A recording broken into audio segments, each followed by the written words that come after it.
विलिनीकरणाची चर्चा अंतिम टप्प्यात असती तर अजित पवार बोलले असते. दोन्ही राष्ट्रवादी पक्षांच्या विलिनीकरणावर मुख्यमंत्री देवेंद्र फडणवीसांचं मोठं वक्तव्य. अजितदादांची शपथ घेऊन सांगतो. दोन्ही पक्षांच्या विलिनीकरणाची चर्चा झाली होती. मुख्यमंत्र्यांच्या वक्तव्यावर शशिकांत शिंदेंचं शपथ घेत प्रत्युत्तर. दोन्ही पक्षांच्या विलिनीकरणाची चर्चा आज कशासाठी? सुनील शेळकेंचा सवाल. तर इथून पुढे राष्ट्रवादीच्या उत्तराधिकारी सुनेत्रा पवारच.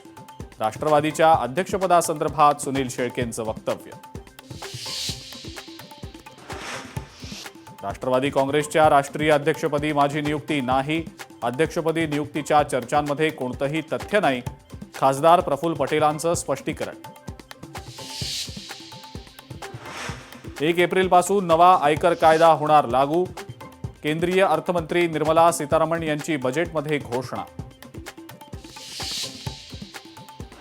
अपघात विमा करमुक्त करण्याची निर्मला सीतारामन यांच्याकडनं घोषणा.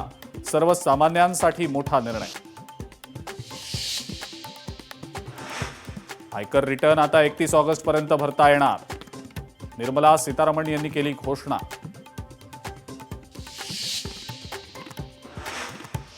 लहान कर चुकवेगिरीबद्दल आता शिक्षा नाही तर दंड आकारला जाणार. केंद्रीय अर्थमंत्री निर्मला सीतारामन यांची महत्त्वाची घोषणा.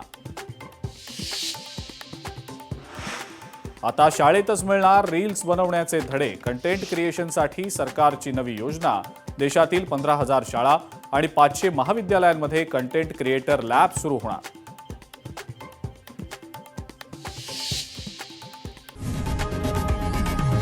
लोकशाही मराठी ऐका, पहा, जागरूक रहा.